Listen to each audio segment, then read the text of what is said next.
mu vyigwa twigisha icigwa kiza kwisonga ni icigwa cyo guca bugufi. Icya kabiri ni ukurekuriranira, guhana imbabazi no gusubiza hamwe. Icigwa cya gatatu ni iterambere. Turerekana ingene ibihugu bitera imbere, ariko cyane cyane tuba dusotera kwerekana ukuntu igihugu c'Uburundi cotera imbere ku muvuduko wo hejuru. Ariko turerekana n'ukuntu umuntu umwe wese yotera imbere ku giti ciwe, maze agashobora gushika ku ndoto ziwe. Umuntu wese arafise indoto yifuza gushikako. Wavumbaza uti none na wewe urafise indoto wifuza gushikako? Yampaye inka we rero. Ndafise aho ndiko ndaja wampaye inka. Ndafise igicapo nifuza gushikako. Hagati y'ivyo rero turigisha no kuroranirwa. Iyo umuntu aroraniwe abanezerewe mu buzima. Ni naco gituma tuvuga duti tubwirizwa kugaruza umunezero Satani yatunyaze. Icigwa cuno musi rero nukuntu umuntu wese yoshobora gutera imbere. Mucumvirize neza. Ndazi neza yuko ata murundi numwe atifuza gutera imbere. Mugabo hatuvuga gutera imbere biciye mu nzira nziza. Gutera imbere biciye mu ngabire Imana yaguhaye, mu bwenge Imana yaguhaye. Munyumve neza, aha simvuze gutera imbere ubanje kwiba abandi, ubanje kwica abandi, ubanje kugunyuza ikigega ca leta. Mvuze gutera imbere biciye mu bwenge Imana yaguhaye, biciye mu mpano Imana yaguhaye. Iyo nayo nta muntu numwe yaremwe n'Imana atayifise. Reka tubanze twige kino kintu. Kuri iyi foto mubona iki? Umubona n'umusirikare karuhariwe umwe bita sniper. Umusniper n'umutirere. Aba ni mwene bamwe arashe adahusha. Wampaye inka riba ryatunutse ndakurahiye. Murabona yuko uyu muntu abasa n'ivyatsi. Nukuvuga ngo arahwekera kitegereza neza. Akabanza kazuminga umwansi wiwe kandi biramufata umwanya ukwiye. Muri vya vyatsi harimwo aba ariko arajista kugira ngo ntahushe. Ari kuri iyo target naho inzoka imuca iruhande ntanyagaza. Nukuvuga ngo aguma ari kuri target kugira ngo ntahushe. Aguma ari kuri focus. Characteristique rero z'umusniper bavuga yuko ari umuntu abwirizwa kuba yihangana, abafise patience. Ngo n'umuntu abwirizwa kuba afise discipline. Ngo n'umuntu aba ari attentionné. Ngo n'umuntu aba afise ico bita razor sharp mind. Ni kuvuga yuko aba afise ubwenge. N'umuntu aba afise ubwenge bukora bwihuse. Naho aba ari mu ntozi zikamurya wampaye inka ntanyagaza mpaka akubise kuri objectif yiwe.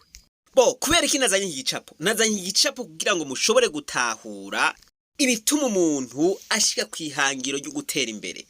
Uwo musniper atumuye umwansi wiwe abatsinze. Abayongewe amapete n'amahera n'umudari. Ibi rero bigomba kutwigisha yuko mu gikorwa cyose uburi kurakora utegerezwa kucihebera.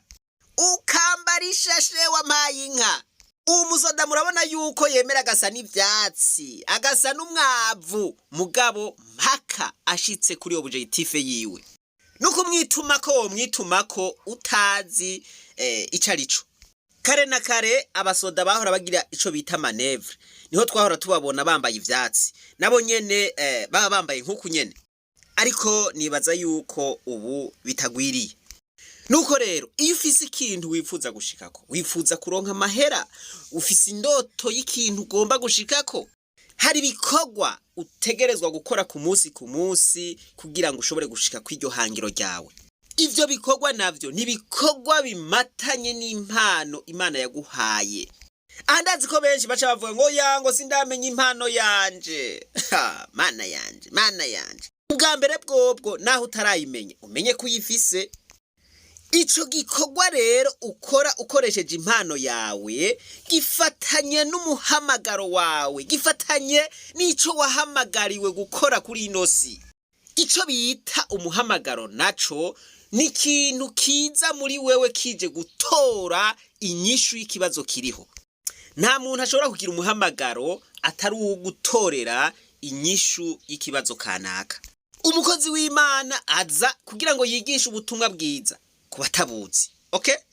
Ukora amaradiyo aza kugira ngo iradiyo yawe igupfanye uyimushire ayikanike n'ibindi byinshi. Nariko nderekana ko umuhamagaro uza gutanga inyishu y'ikibazo kiriho. Aha rero icigwa cacu gihagaze he? Nimba umaze kumenya uwo muhamagaro wawe, nimba umaze kumenya impano ufise, nimba ukeneye kuyimenya uzoyibwirwa n'abo bantu mwegeranye, nibo bakubona mwico ushoboye. Abagenzi, abavyeyi, abo musenga hamwe, abakozi b'Imana, umwigisha, nibo bakubwira bati mugabo wiki kintu uragishoboye, ugikora neza, uragifitiye amavuta. Ico kintu rero bakubwiye uko, niyo wakibwirwa n'umwe, ukakibwirwa na babiri, ukakibwirwa na batatu na bane, ico ni ingabire yawe. Ico kintu rero iyo ugiriwe ubuntu ukakimenya, mana yanje cuciboherako uheba ibindi vyose. Fata riske yo guheba ibindi vyose, wibohere kuri ico kintu. Umviriza akakarorero. Akarero mukumvirize neza wamaye inka, aka niko ari urupfunguruzo rwo gutera imbere. Nivyakunanira bize bikwinanirire, mugabo uzumenye yuko uru ariko rupfunguruzo rw'iterambere ryawe. Ni waba ukora iradiyo ukaba unyumva aho uri hose, kora iradiyo. Aho iradiyo ni nini cane, hari ibintu vyinshi utazi gukora kw'iyo radiyo. Vyiyigishe canke naho uvyige neza uvyigishijwe n'umuntu, ubimenye gushika yaho uba bitumwako. Hamwe umuntu wese iradiyo imupfanye mu karere bavuga bati oya tuyishira naka, urya nibitumwako. Reka kwiriguriruka muri ibi canke biriya, Imana yaraguhaye n'ivyo nyene, kora ivyo nyene. Ni waba ufise akazi ko gukubura ahantu ukabunyumva, kubura gushika yaho aho ukubuye abantu bavuga bati no ibi bintu nibikiga mana yanje. Kubura gushika yaho bavuga bati uwo nibitumwako mu gukubura, aho umuntu wese akwipfuza avuga ati nuze kunkuburira. Hari abantu Imana iha akazi bakagakengera. Twese ntitwahamagariwe gukubura, wowe ushobora kubikora neza gusumvya uko twese twobikora. Hariho abantu baca bavuga ngo aya wapa ako kazi karagayitse, je mfise diploma ako kazi ntako nokora. Reka rero je ndagukorerako. Umutipe yitwa Stephen Hightower. Ugutangura kwiwe yatanguye akoropa, akubura mu matwarete canke mu mazu abantu bakoreramwo, mu biro canke ahandi. Mugabo akavyifatamwo neza, aho kazi yagakora neza. Ubu n'umuntu bita multimillionaire, afise amadolari menshi cane, yabaye umutunzi akomeye. Nawe saba Imana ubwenge kugira ngo ushobore kwameliora iyo ngabire yawe igushitse ku butunzi bukomeye nk'uku kwa Stephen. Nimba ukora makinga, reka kuja guta umwanya ukora ibindi, kora ikinga gushika yaho uba bitumwako. Nimba uri umumekanisiye ukabubizi neza, aho Imana yarakomoreye ubutunzi muri kumwe ngaho muramatanye. Imodokari ni domene nini cane, twese tugomba kugura imodokari tuzozikuzanira. Bwo banza umenye kuyikora neza. Imodokari gituma mvuze ko ari nini cane, hariho ubazi gukora ibintu vy'amapine, ari bitumwako mu bintu vy'amapine. Hariho ubazi gukora ivy'umucanwa w'imodoka, hariho ubazi gukora imoteri, ari bitumwako. N'ibindi bigize imodokari. Specialize ku kintu kimwe gusa, hamwe uba bitumwako kw'ico kintu. Hamwe ico kintu gipfuye bose biyumvira bati reka dutume ko naka. Iyo wavuga ngo je nshobora gukora ibintu vyose ku modoka, uzoba wihenze, uzoba uri umugeneraliste, ntuzoba uri umuspecialiste. Nukuvuga ngo ikikuzanira iyo specialite nuko ico kintu cawe uhamagariwe gukora ukigumiza ku bwenge, ukigumiza ku mwanya wawe wose, ubushakashatsi ubugira ngaho kuri ico nyene gusa. Urumva yuko mu mwanya kanaka uba wabaye umuhinga, aho uzoja kw'isi yose bazoba bakeneye ubwo buhinga. Nimba katigazo gushika yaho uba bitumwako.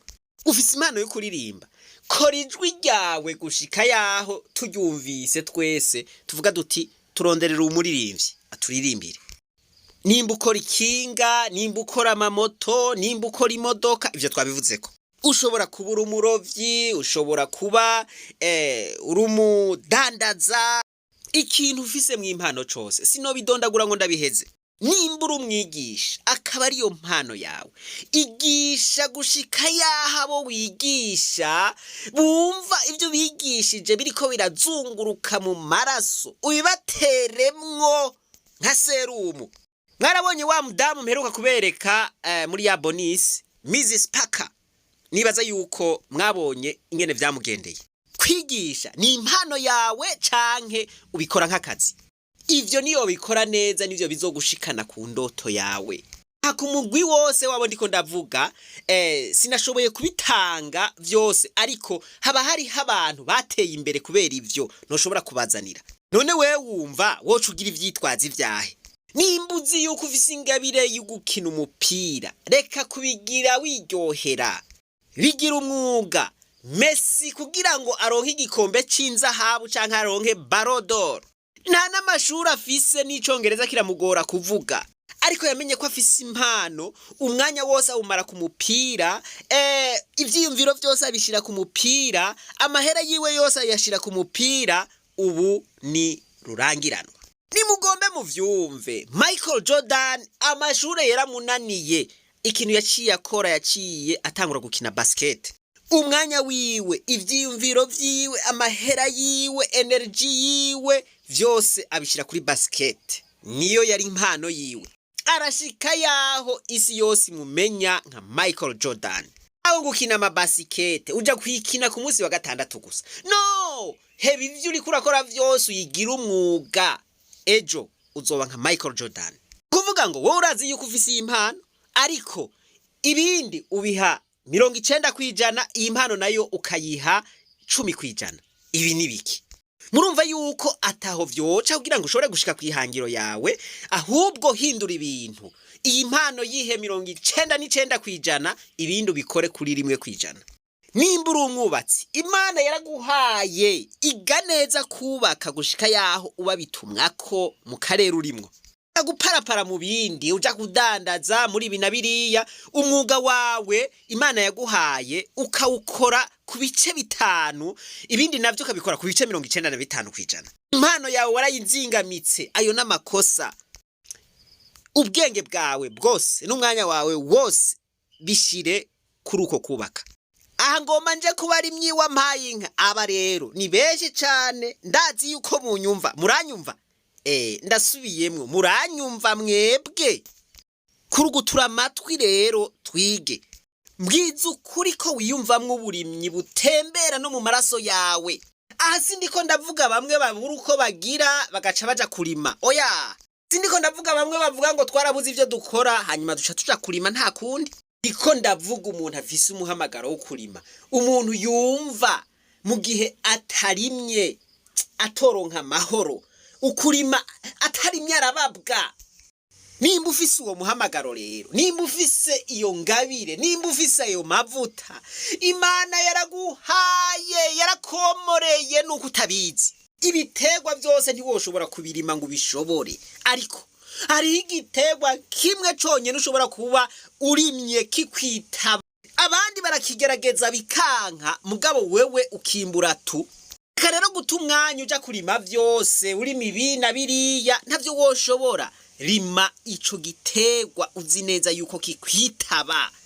Kora ubushakashatsi bwimbitse kuri ico gitegwa, ahubwo gitere ahantu hanini cane. Ico kizokugira umumiliyardere, umumiliyonere wa mpayinka. Aha rero ndazi yuko nuguharira mwebwe mukunda guharira. Umugabo yitwa Calvin George Washington, numwirabure w'umunyamerika yavukiye muri leta ya Missouri. Yaravuze ati, Mana, isengesho ryanje je ndagomba guhindura isi, nyereka ukuntu noyihindura. Imana iti, sha urambajije ikibazo ciza, mugabo isi nini ntiwoshobora kuyihindura. Imana iti, wegenda uhindura isi ukoresheje ibiyoba vyonyene. Nuko Washington acaba umurimyi w'ibiyoba. Urumva, ntiyarimye inyanya, ntiyarimye ibigori, ntiyarimye imyungu, ntiyarimye ibikaju, yarimye ibiyoba gusa. Ivyo biyoba rero yabihinguyemwo ibintu birenga 300. Amasabuni ava mu biyoba, amavuta ava mu biyoba, n'ibindi vyinshi birenga 300. Washington amenyekana muri leta zunze ubumwe bwa Amerika nk'umuntu arimo ibiyoba gusa, akongera akaba n'umuhinga mu biyoba. Amenyekanye ngaho gusa, yamenyekanye no kwisi yose. Ugiye muri leta ya Missouri urabona n'icibutso kimwitirirwa. Muri Amerika umuntu wese agize amateka basha bamukorera icibutso. George Washington Carver yarimye ibiyoba gusa, aba umumiliyarderi, aba umenyekana kwisi. Nimbura umurimyi, ni giki uzi neza yuko urima kikakwitaba? Aho niho urupfunguruzo rwawe rwo gutera imbere ruri. Ubu ni Eddie Milet aratubwira ingene dukwiye kwifata mu rugendo rwo gutera imbere. Ati hari ibintu vyinshi vyoteza imbere abantu, ariko abantu bagomba kubikorera rimwe. Fata kimwe muri vyo ucibohereko, wirinde ibindi vyose bigusamaza. Ni bande bakubuza kwikonsantra kuri ico kintu? Nibiki bikubuza kwikonsantra kuri ico kintu? Byose bigusamaza bihagarike, ja kure yavyo. Shira umutima wawe wose kw'ico kintu ugomba gukora. Gira inyota ikomeye yo kugikora. Ivyo niyo wabigira mu gihe kanaka. Iyo niyo formule ntasubirwamo yo gutera imbere mu buzima, nta kindi. Bita Eddie Milet, ubu numu multimillionaire. Ubu yariko aratanga izo mpanuro n'umugwiza tunga karuhariwe. Uno munsi ndabazanira abantu bisuku wampaye inka. Niyo mwatera imbere, je ndazi yuko nzoba nteye imbere. Zigzigla ni wavuga ati ni wafasha abantu gushika aho bagomba, nawe uzoshika aho ugomba. Nuko wampaye inka. Ubu rero nababwiye ngo yitwa gute? Ni Eddie Milet. Ubu rero naho reka twumvirize uwitwa Dan Lok ingene avuga. Ati umaze kumenya ikintu ukora, ico kintu gituma n'ibindi vyose vyuguruka. Ico kintu ugishize ku mutima wawe wose ukagikora, vyose bica vyuguruka. Ugura imodoka, ukubaka inzu, ugashika no ku bindi vyinshi. Kora ico kintu wahamagariwe, ibindi vyose bizokwirikira. Jewe naragikoze, nagihebeye umwanya wanje, nagihishize ko amahera yanje. Reka gufata ivyo arivyo vyose aha na hariya ngo bifatire rimwe, ntavyo woshobora. Fata ikintu kimwe conyene, ico kintu gikore, vyose bizoca bigenda neza. Je kino gihe sinzi ibintu vyinshi, sinzi gukora imodoka, sinzi gukina. Muri ivyo vyose vyinshi nsa n'ubutariho. Aha mvuga ibintu vyinshi, haba guteka n'ibindi. Kuko sinigeze mfata umwanya wanje mfise ngo ivyo bintu ndavyishireko. Je sinzi ingene uhindukiza imashini imesa, ivyo ntavyo nzi. Kuko ivyo bintu ntavyo nkora. Jewe ico nkora nico nyene, nta kindi, nta bindi binsamaza. Ico nico cangiza uwo ndiwe. Ariko ndababwira rero ni Dan Lok, ubu numu multimillionaire. Urana yuko afise na private jet yiwe, indege yiwe. Muramubona ngaha. Ico nariko ndavuga, urupfunguruzo rw'iterambere nukumenya ico kintu kiri muri wewe uzi gukora neza gusumvya abandi, canke ico kintu kikorohera. Ico kintu ukora ko kikemera utabanje no gutakaza umwanya muremure. Gishire ku bwenge bwawe bwose, kora ubushakashatsi bushoboka, ukora ico kintu. Ico nico kizokugira uhambaye. Ico nico kizokugira umumiliyarderi. Ico nico kizotuma ushika ku ndoto zawe. Uko uzogikora ku munsi bizotuma wegera za ndoto zawe. Ndipfuza ko mwese muba abamiliyoneri, maze umunsi umwe tukazohura mumbwira yuko izi nyigisho zabagiriye akamaro. Niko mwohava mumbaza muti none ga wewe bimeze gutega wampaye inka. Naje ndafise focus, naje ndafise vision, ariko iryo yerekwa ryanje kugira ngo ndarishikeko hari bikorwa ntegerezwa gukora ku munsi. Ivyo bikorwa navyo nahamagariwe nta bindi, none hari banga ririmwo, namwebwe murabizi. Igikorwa canje no kubigisha ku munsi, niyo mwamenya mugatahura. Ivyo biba biriko biranyegereza ryahangiro ryanje. Ihangiro rero murarizi mwese, ni ryarindi ryo kugaruza umunezero Satani yatunyaze. Uko Satani yatunyaze umunezero, nizera yuko mumaze kubitahura. Iyo niyo target yanje rero, aho niho gutumura nanje mu nsengere kugira ngo Imana inshoboze kubashikana kw'iryo hangiro, ntibigume mu majambo gusa ariko bibonekere mu bikorwa. Umunsi umwe tuze tubone abarundi twese tunezerewe dushimira Imana duti Imana yatugarurije umunezero Satani yari yaratunyaze. Nizere yuko mwatahuye icigwa, nayo umuntu atatahuye aremerewe kubaza ikibazo. Reka twibananize rwa rugendo rwacu maze tugaruze umunezero Satani yatunyaze. Umuntu atarashika mu ishure ry'abarundi bose turamuhaye kaze. Hano nizi nyigisho zica mu ishure ry'abarundi bose, we nta kamaro zo kumarira. Ibi turiko turigisha ntubikeneye. Kaze mu ishure ry'abarundi bose, hariho n'ibindi vyinshi twigisha atari bigusa. Ndasubiye kubibutsa, mwibuke urugamba turimwo gukugura ivyuma vyo mu ishure ry'abarundi bose. Ni waba ufashwa vy'ukuri n'inyigisho dutanga, reka kwica amatwi, reka gukomantaza umutima, shigikira, terera kugira ngo dushobore kuronka ivyuma. Sindakubwiye ngo uterere ivyo udatahura, mvuze mu gihe ufashwa n'inyigisho dutanga. Nawe gira effort vraiment tugure ibi vyuma kugira ngo tuzokwame tubashikiriza inyigisho zimeze neza.